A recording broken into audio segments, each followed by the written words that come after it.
día.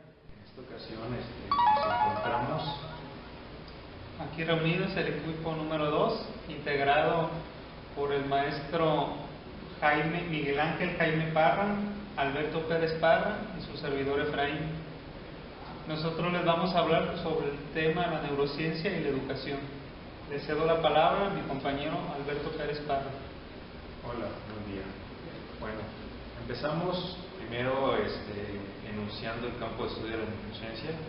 Estudia la estructura y función química, farmacológica y patológica del sistema nervioso y de cómo los diferentes elementos del sistema nervioso interactúan y dan origen a la conducta. ¿Qué me pueden decir acerca de ello? Bueno, empezando, podemos decir que la neurociencia es todo un aparato nervioso. Podemos pensar que no es solo el cerebro el que actúa, y la neurociencia, bueno, pues es una de las ciencias más actualizadas, más modernizadas, que estudian la conducta humana y además se relacionan con la educación. Sí, en esta etapa juegan un papel importantísimo los neurotransmisores, que son los encargados de provocar que haya un aprendizaje. Ok, a propósito de ello, también vale la pena mencionar la funcionalidad. Es la base neuronal del aprendizaje, o sea, la integración de la información percibida y procesada, la cual es modificada de forma estructural dentro del cerebro. ¿Qué me puedes decir al respecto, compañeros? Bueno, yo pienso que sí, efectivamente, dentro del cerebro se interactúa para dar proceso a la información, a la memorización, a la conducta, etcétera, etcétera. Pero vuelvo a repetir, pues creo que todo el sistema nervioso también actúa a la vez para el proceso de enseñanza-aprendizaje. Sí, y la neurociencia aplicada a la educación realmente siempre es un proceso en el cual se aplica generalmente en la memoria a largo y a corto plazo, ¿verdad?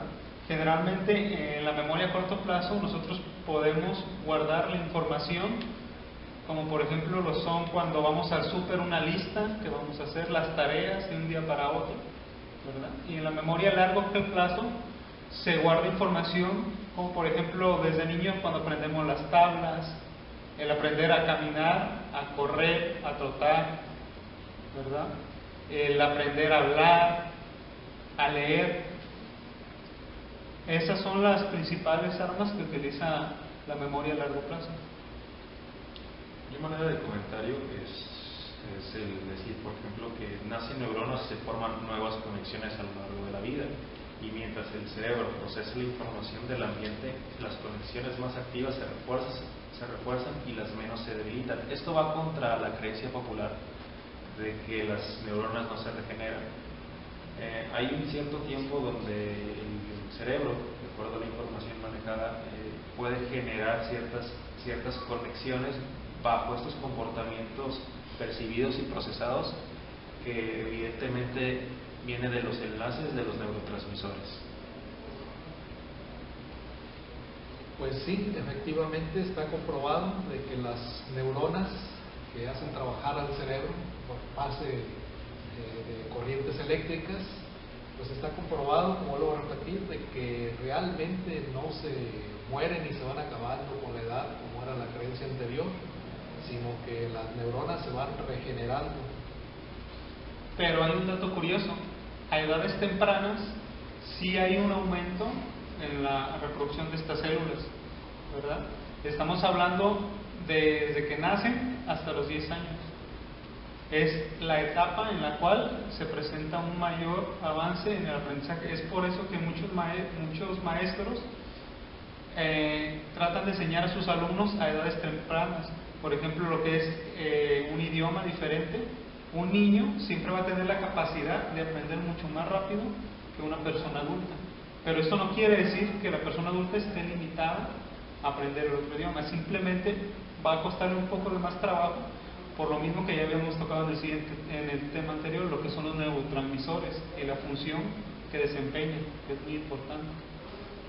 Ok, excelente. En la parte estructural hay algunos conceptos a considerar en el aprendizaje: las funciones cognitivas, el desarrollo, las emociones, la motivación y la autoestima. ¿Qué pueden compartir, compañeros, con respecto a estos temas? Bueno, esa es mi opinión. Siempre he pensado así, que no es lo mismo cognitivas, las funciones cognitivas, que las metacognitivas. Hay que distinguirlas. Últimamente también se habla no solamente de funciones cognitivas, sino metacognitivas. Y bueno, el desarrollo es lo que ya mencionaba Efraín, ¿no? O sea, a lo largo de la vida, por etapas, el desarrollo desde el niño, desde 0 a 2 años, 6 a 7 años, etcétera, va cambiando su desarrollo y por lo tanto sus funciones cognitivas. Las emociones pues son fundamentales, hay que practicarlas mucho, hay que desarrollarlas mucho en los alumnos para que sientan que el aprendizaje es significativo. Y bueno, la motivación y la autoestima van de la mano también. No podemos trabajar con gente que no esté motivada, que no esté concentrada en lo que realmente está haciendo. Sí, es aquí cuando entra lo que es la motivación intrínseca y extrínseca, ¿no? De lo que nos habla el maestro, y la importancia de las emociones. Una persona que emocionalmente no se encuentra bien no va a tener la misma facilidad para aprender que una persona que está equilibrada en sus emociones, ¿no? Es importante que el alumno aprenda a sociabilizar desde pequeño. Es por esto que el nuevo sistema de estudio que llevamos aquí en México, que es en base el método en competencias educativas, va ampliamente enfocado a desarrollar todas ese tipo de habilidades, ¿no? Hacer a la persona más competente en su vida, no nada más en su ambiente laboral. Ok, de mi parte, con respecto a estos conceptos, me gustaría opinar. Las funciones cognitivas, como tal, veo cómo es que la información es asimilada por el individuo, sea un niño, sea un adolescente, sea una persona mayor, para que a su vez, al desarrollarlo dentro de sus procesos de asimilación neurológica y empatarlo con una emoción, que por ejemplo un fenómeno muy fuerte que hay en los adolescentes y en cualquier persona es la procrastinación, que si de repente no te encuentras en condiciones emocionales para asimilarte una tarea, pues evidentemente la dejas, y pues evidentemente viene de una conexión donde existe motivación y autoestima hacia ti mismo y hacia la labor que tú desempeñas. Bueno, continuamos. El cerebro se ajusta para adaptarse con el ambiente, toma en cuenta la experiencia con el fin de desarrollarse de forma óptima. ¿Qué podemos comentar en ese aspecto? Pues simplemente yo puedo opinar al respecto que cada día que pasa en nuestras vidas tenemos más experiencia, y yo relaciono la experiencia y la edad con la sabiduría. Entonces cada vez amanecemos más sabios. Entonces de alguna manera estoy completamente de acuerdo con la frase. Sí, no, y al final de cuentas es una disciplina que analiza los procesos neuronales, ¿verdad? Eso, desde mi punto de vista, es lo que yo creo ampliamente lo que dice este párrafo. Ok, de mi cuenta, bueno, el adaptarse al aprendizaje con respecto al ambiente, en mi caso muy particular como docente, lo veo como es que el alumno se integra al ambiente grupal, como él encuentra grupos de estudio, personas afines y cuestiones que en sus procesos de enseñanza, de enseñanza propiamente del alumno, del docente y aprendizaje con respecto del alumno, pues se cumple la tarea del proceso neuronal del pensamiento. Bueno, continuamos.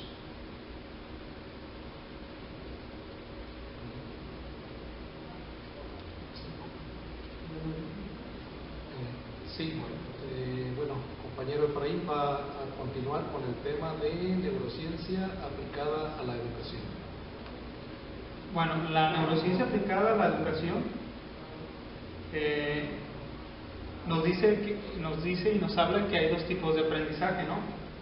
Y uno es a mediano y a largo plazo, a corto y a largo plazo, perdón. Eso es lo que estamos hablando ahorita, ¿no? La importancia que juegan todos los neurotransmisores y todos estos factores que influyen para que haya un buen aprendizaje.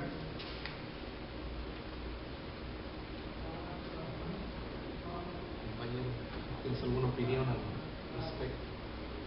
Bueno, eso tiene que ver mucho con la cuestión de la memoria y pues habla de la capacidad retentiva que tú pudieras tener como persona. Evidentemente, tomando un poco del tema de motivación y autoestima, que fue con el que se cerró la parte anterior, la información que tiene más significancia es la que te genera ciertos estímulos, ciertos motivos, y a su vez tú valoras o les generas cierta estimación. De ahí viene del conocimiento e información altamente o realmente significativa. Okay. Bueno, pues de mi parte, pues también la neurociencia ha ayudado al desarrollo últimamente de la educación, a que ese desarrollo sea un desarrollo acelerado, a ser un desarrollo por medio de técnicas, de métodos didácticos, una vez conociendo las funciones del cerebro, conociendo las funciones del aparato nervioso y aplicándolas a la educación. Esta se puede, de hecho se ha desarrollado en las últimas décadas de forma muy significativa. Quiere decir que para mí la neurociencia ha cambiado paradigmas, ha cambiado modelos educativos, etcétera, al saber cómo trabaja el cerebro, y que los maestros también estén conscientes de cómo trabaja el cerebro y qué tanto y cómo puede aprender el alumno. Y como decía mi compañero Jaime Parra, la neurociencia siempre trata de crear un ambiente que sea cómodo para el estudiante, ¿verdad? Porque si el estudiante no se encuentra en un ambiente cómodo, su aprendizaje va a ser limitado. Ya para terminar con nuestro tema, la neurología tradicionalmente ocupa en resolver los problemas de salud clínicos, está aportando datos relevantes para la educación y el aprendizaje. Por otra forma, de este modo los neurólogos hacen hincapié en la necesidad de que los profesores conozcan cómo funciona nuestro cerebro para hacer que sus clases sean más efectivas y que el alumno aproveche al máximo sus capacidades. La neurociencia también está empezando a ilimitar el camino de la educación y el aprendizaje, y en el futuro se aplicarán técnicas cada vez más eficientes, no solo para estudiar, sino también para enseñar. Ahora sí, me gustaría que cada uno de ustedes diera su opinión al respecto. Bueno, con respecto a esta información, el estudiar ya cómo el cerebro reacciona bajo los estímulos, entonces vamos a generar auditivos, visuales, kinestéticos, pues es de mucha trascendencia. ¿Por qué? Porque son los canales que por naturaleza nosotros tenemos abiertos y que nuestro cerebro desarrolla, procesa y asimila de una forma muy efectiva. Y bueno, en efecto, si tú esto lo compartes con buen descanso y con algunas vitaminas que te puedan ayudar para tener más energía, pues es algo muy interesante y que evidentemente favorecerá el desempeño en el aula. A mí lo que me llama la atención mucho es el avance que va teniendo la ciencia y la medicina en todo esto, ¿no? Los estudios que realizan son cada vez con un nivel de dificultad mayor y han tenido resultados sorprendentes, ¿no? Yo creo que hace 20, 30 años no nos hubiéramos imaginado que tuviéramos la capacidad de analizar esto, ¿no? Y utilizarlo como armas a nuestro favor. Bueno, pues efectivamente, una vez que nosotros conocemos los procesos neuropsicológicos el sistema de aprendizaje y tratamos de aplicarlos ya conociendo las características físicas, químicas cerebrales del cuerpo humano y de nuestros alumnos, pues entonces aprendemos a utilizar todas esas herramientas que nos dan las neurociencias, pues para tener métodos más efectivos de enseñanza y ya no exigimos, creo yo, lo que realmente no se puede exigir, sino que trabajamos con los límites del cerebro de los estudiantes y nuestros resultados pues se ven de inmediato en el afecto, en la forma, en el aprendizaje mismo de los estudiantes, que es mucho más significativo que maestros que aún no se preparan en estas nuevas ciencias y que no estudian la forma de aplicarlos ya como una metodología educativa.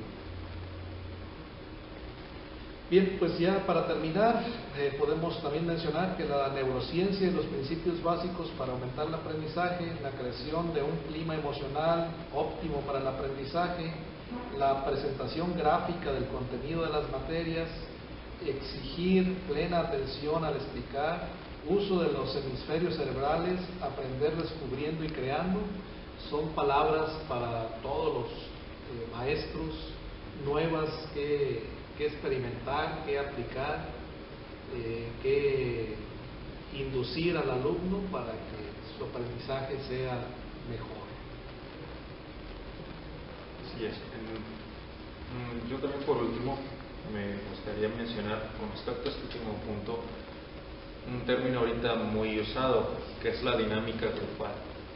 Estas tienen intención de favorecer el clima en el grupo y fomentar lo que es el aprendizaje del docente hacia los alumnos. Entonces, ¿qué quiere decir? Que tú generas una dinámica o una armonía donde tus procesos neurocerebrales, neuroquímicos no se ven distorsionados por el ambiente que pudiera existir en el aula. Y bueno, de mi parte es gracias. Sí, yo me quedo con el último párrafo que mencionó el maestro Jaime, que decía que hay que aprender descubriendo y creando, ¿no? Yo recuerdo una frase de un autor que decía que cada vez que nosotros le enseñamos a un niño algo, le quitamos o limitamos su capacidad de aprender. Esto nos dice que el maestro debe de fungir siempre como un guía, no como una persona que le transmita todo su conocimiento. Debe de fomentar que el alumno sea una persona que busca la información de una forma autónoma y no obligada. Por mi parte también sería todo. Bueno, pues muchas gracias por todo. Con esto creo que abarcamos de una forma muy amplia y a la vez muy simple todos lo que son los procesos de la neurociencias, y cómo aplicarlos estos al aprendizaje. Y bueno, creemos que esto no para, esto sigue evolucionando. La neurociencia, aun cuando es nueva, pues todos los aparatos que están revolucionando esta ciencia hacen que cada vez se sepa más del cerebro, de la forma de pensar, de la forma de conocer, de actuar y de enseñar principalmente. Gracias por todo. Muchas gracias.